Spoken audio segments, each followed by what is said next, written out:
China's top political advisory body tackles the country's development plan for the next 5 years. We'll look at the discussions underway in the upcoming National People's Congress. Hello, I'm Nathan King, sitting in for Anand Naidu, and this is The Heat.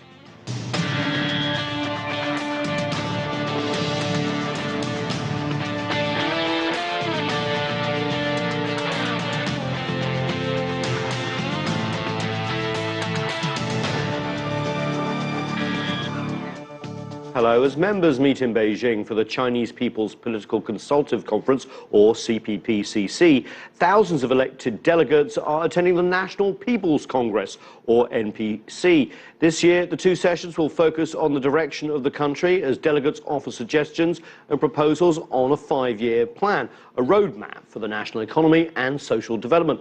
Later, we'll talk with several economists about China's transitioning economy. But for more on the two sessions, we begin with CCTV's Ming Qian in Beijing. Ming, thanks so much for joining us. Briefly, can you explain to us what the difference between the National People's Congress is and the CPPCC and why they are so important, please?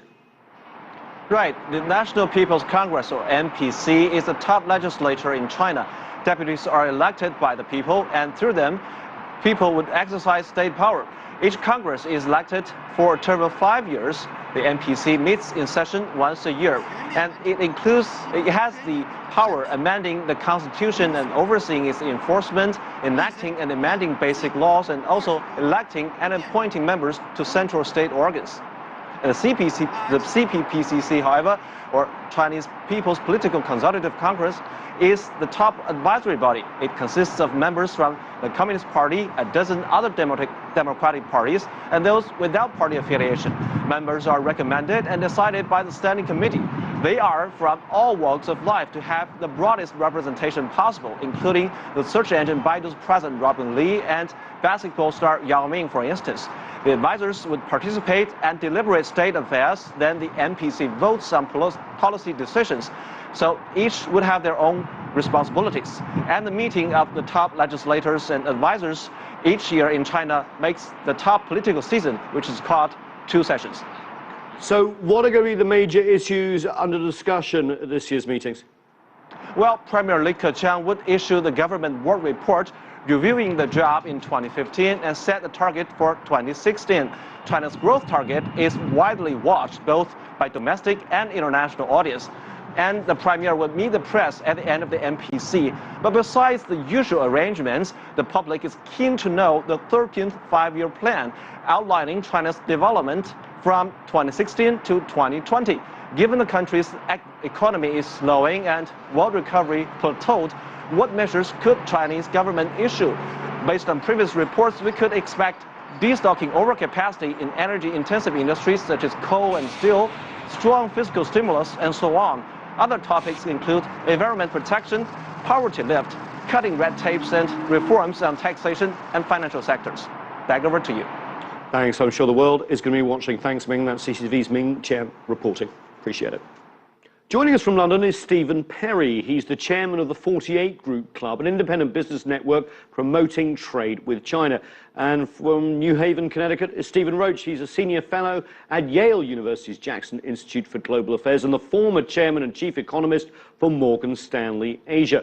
And joining us from Shanghai is the chief economist with the Changjiang Pension Insurance Company, Yu Ping Kang. Thanks so much for joining us, all three of you. Before we get to the questions, let's hear from the chairman of the CPPCC.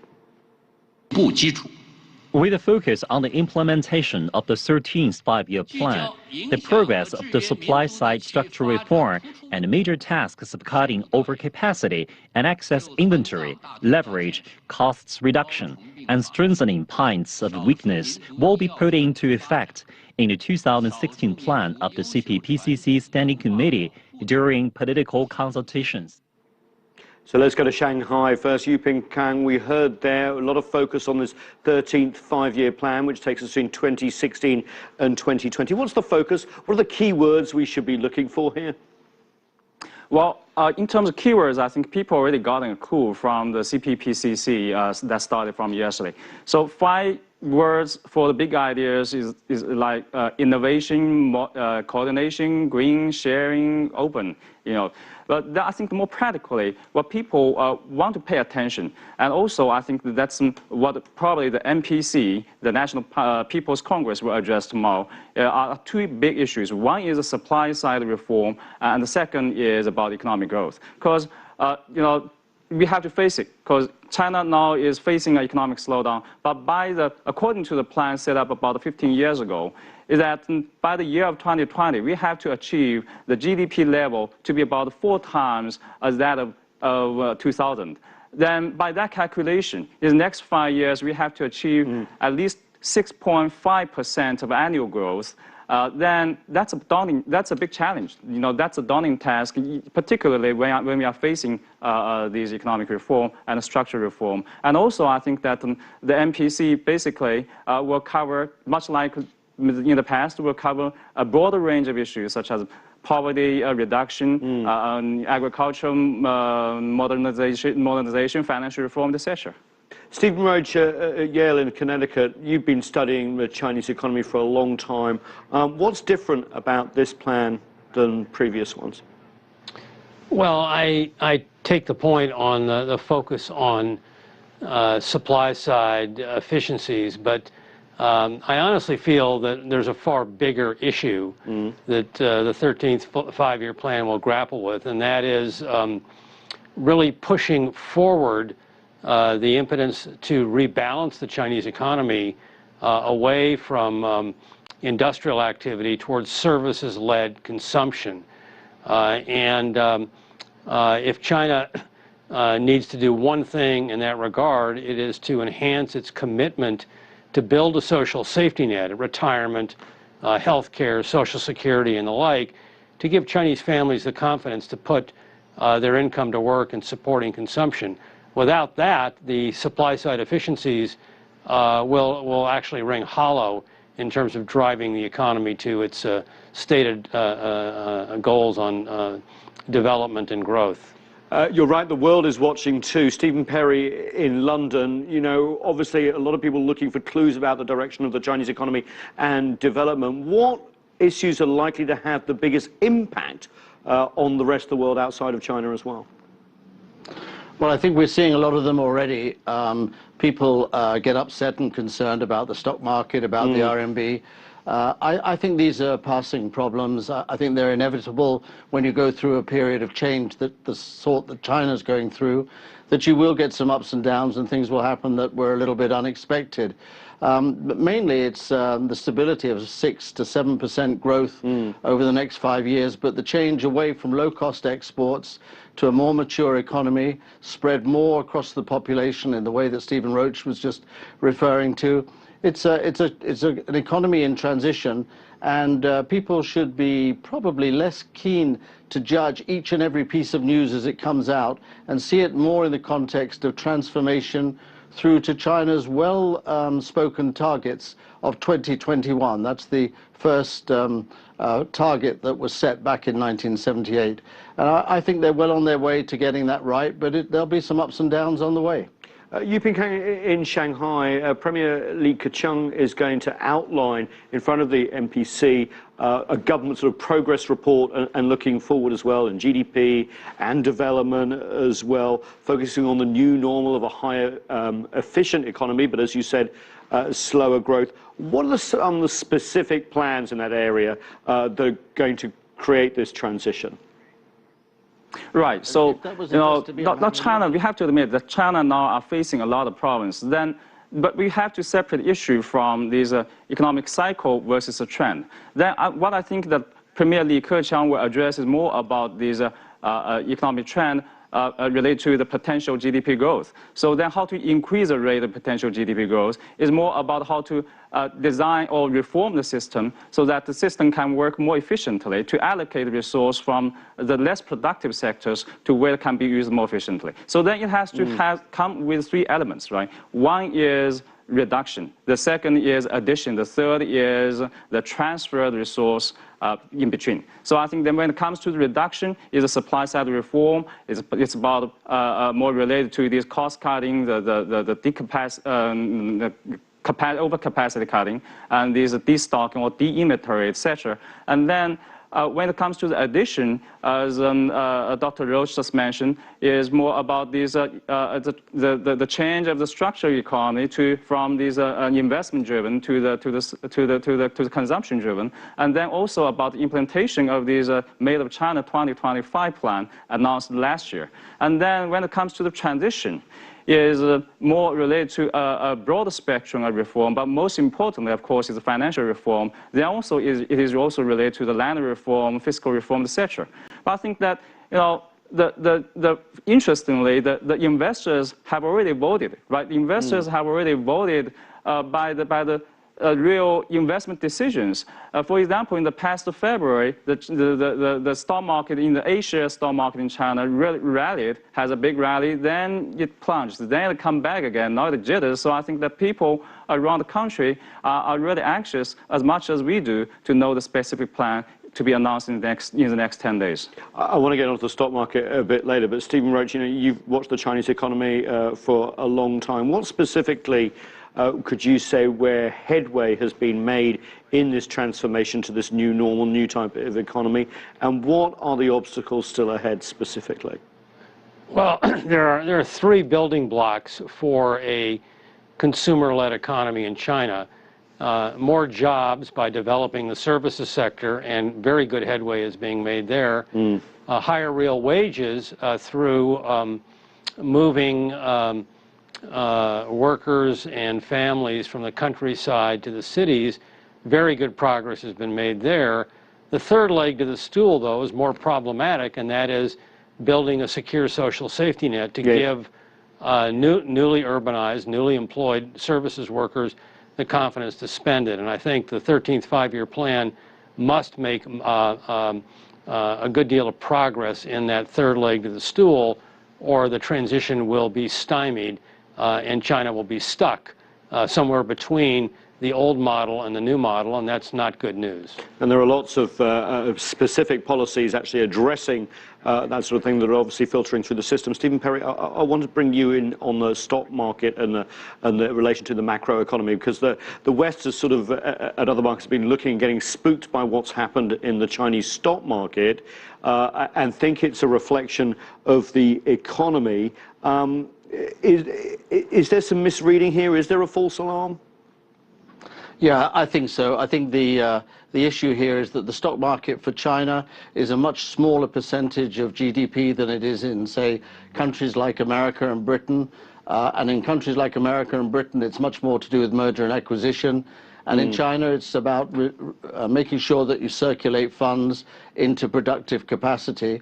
And it's part of creating the welfare state as well, because a lot of the funds that are held in the markets will become, in due course, from the funds. So the idea that when China opened to Hong Kong, the corridor, that there was some disruption and some people tried to play some games, and those games were dealt with, yep, it looked rather as if things were out of control. I think China expected what happened. Maybe they didn't communicate it quite as effectively as they might have done, but I don't think there's any real problem in Chinese stock markets if people understand the basic purpose of those stock markets in China, which is different from the West. Yeah, I just want to add to the point that Stephen Perry just made. I agree with him, but the one thing that does concern me about the bursting of the stock market bubble in China is it is a setback for capital markets reform. China has a system of credit that is overly dependent on banks to allocate scarce capital. It needs a vigorous and vibrant stock market and a bond market to augment that credit intermediation process. And the stock market now is, I think, largely discredited as a viable alternative to the banks, and that is disappointing news on capital markets reform. But it is, I agree with Stephen Perry, it's not a threat to the real economy. Only 12% of the urban population owns stocks in China. That's 1/4 the ownership of, say, the United States. I want to just bring in Yu Ping-kang here before we go to break from Shanghai, because a lot has been compared to what's happening now in China to the 1980s in the US with Reaganomics, Ronald Reagan, and lots of talk about supply-side economics. For the non-economists in the audience, what does that mean? Well, the emphasis of the Chinese version of supply-side reform is a little bit different from what we learned from the classical textbook. So what it is entailed is, actually what has been announced and what has been fully discussed in the media. That includes 5 elements, right? One is capacity cutting. The second is inventory cutting. The third is deleveraging. Then is cost cutting, and then the show up of the weak points. But then sort of for the capacity cutting is more related to some of the cyclical industries, such as iron, steel, ferrous metal, and cement, etc. Those industries are related to those most rapid pace of urbanization, which is kind of gone. So much of the capacity probably will never come back. And the inventory is related to the oversupply of the housing in the third and the fourth tier of the cities. Then the deleveraging and cost cutting is most related to those some called zombie enterprise that suck much of the financial resource but don't produce much. So I think that it represents those 5 elements. This is a really important point that I want to pick up after the break, because there is a lot of confusion over it and a lot of discussion about the transition. But we do need to take a break. More of our conversation after this. Stay with us. You're watching The Heat.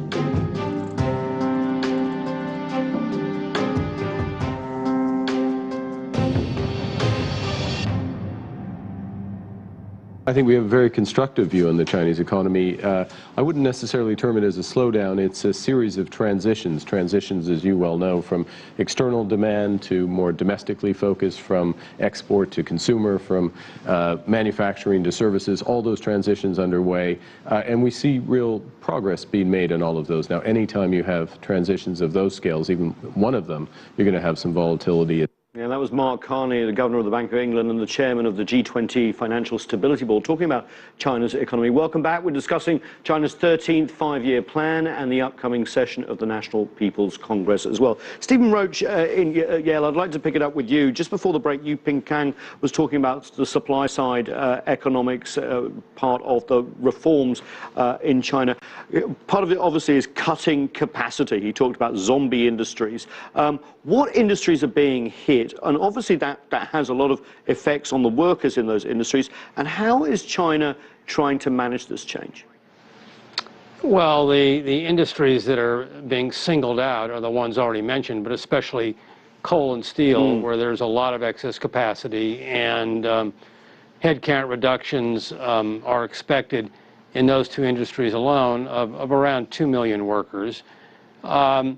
And, the government is sensitive to headcount reductions given its social stability concerns. But, while I certainly subscribe to the notion to take out redundant capacity, I just want to underscore the fact that in no economy, whether it was the U.S.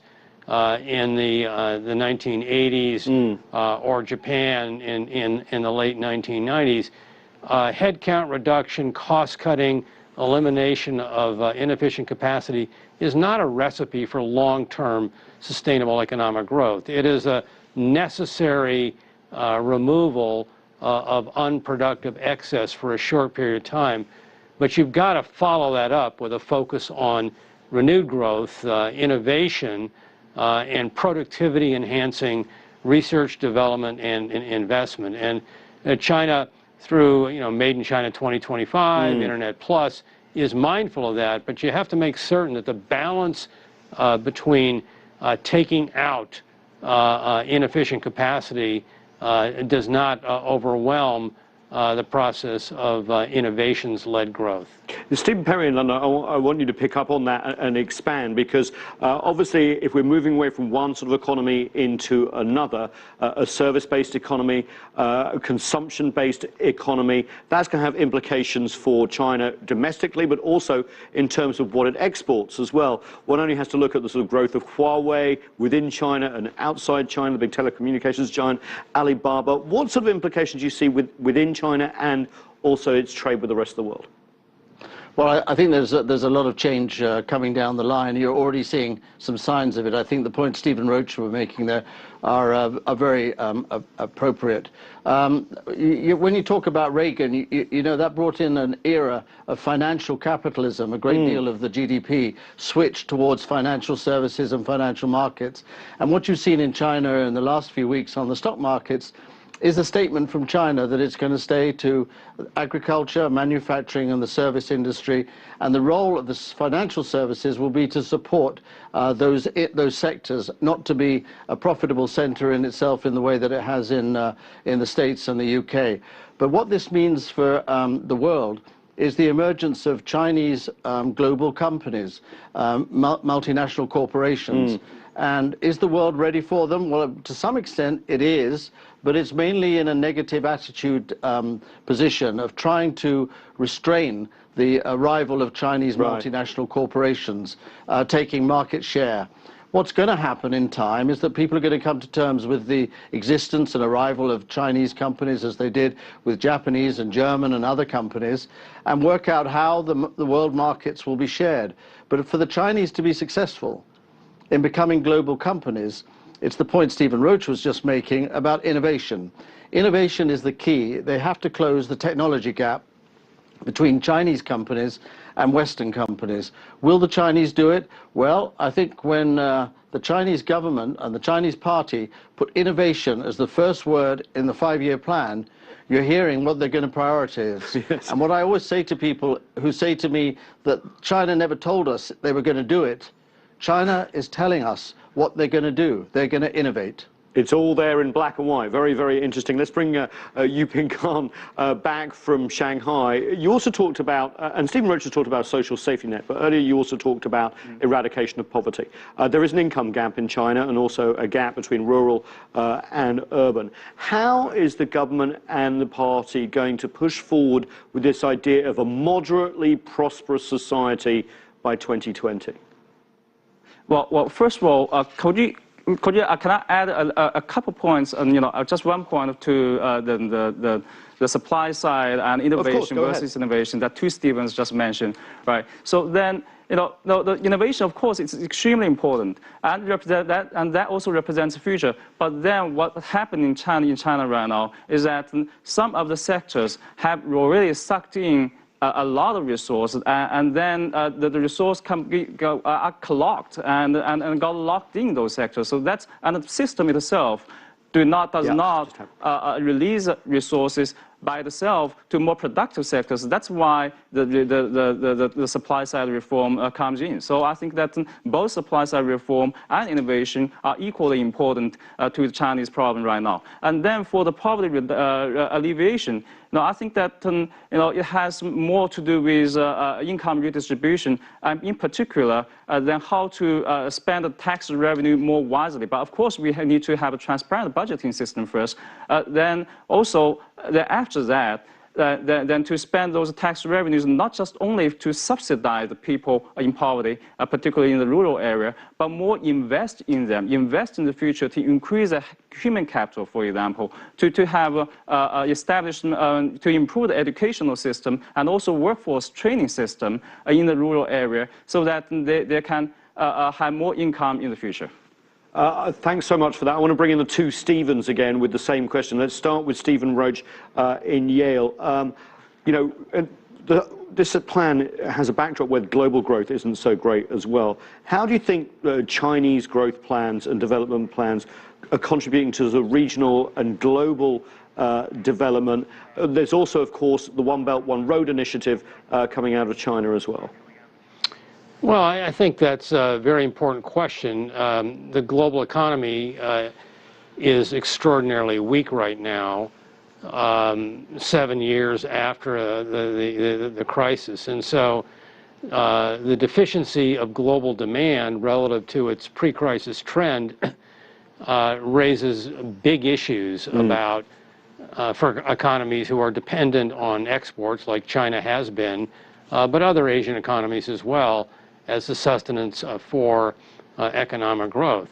This is why the shift in China is so vitally important, not just for its own growth model, but for its major trading partners. if China is successful in creating a new middle class, a new consumer-led growth dynamic, that's an enormous new source of global aggregate demand for the world and Asia to benefit from, provided they can have access to domestic Chinese markets. And that's a key issue to be negotiated in terms of future trade liberalization.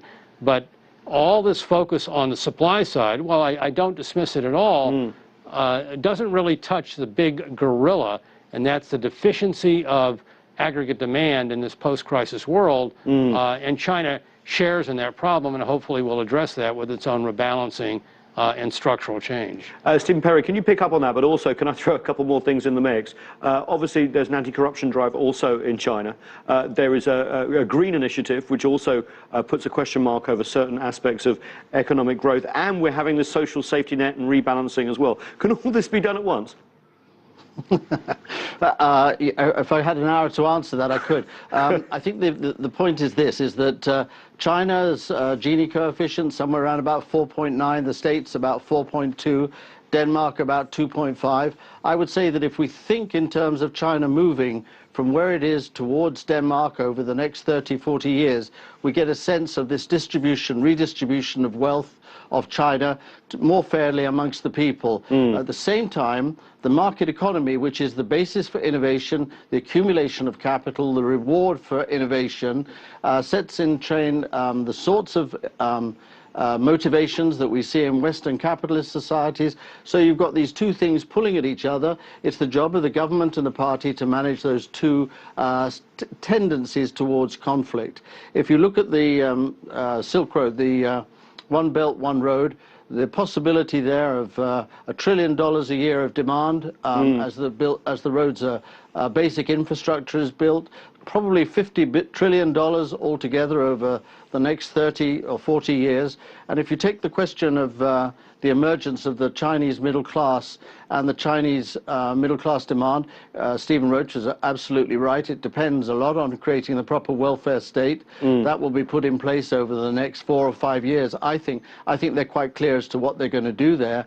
And if the middle class in China do become a real demand market, and there's no reason why they shouldn't, that will also have an effect on the position of the RMB as a world reserve currency. So there's a lot out there that's much bigger issues that are contained in a 5-year plan or a 1-year plan. The journey of China towards its destination is really underway, and they're going through the next phase of change. It'll be a bit rocky as they go along, but it's a pretty good opportunity. I mean, there's nowhere in the world, maybe except possibly India, which has got this kind of growth rate and this kind of population. So it takes some time to just work it out. Stephen Perry, will end on that optimistic note. Thank you so much, Stephen Perry from London, Stephen Roach also from Yale in Connecticut, and Yuping Kang, thanks so much for joining us from Shanghai as well. That's it for this edition of The Heat, but the conversation does continue online. Join us on CCTV America's Facebook page to comment on this or any other show, or chat with us on Twitter by using our special hashtag NPC or hashtag CPPCC, and be sure to check out our special online coverage at cctv-america.com. I'm Nathan King in Washington, D.C., and thanks so much for watching.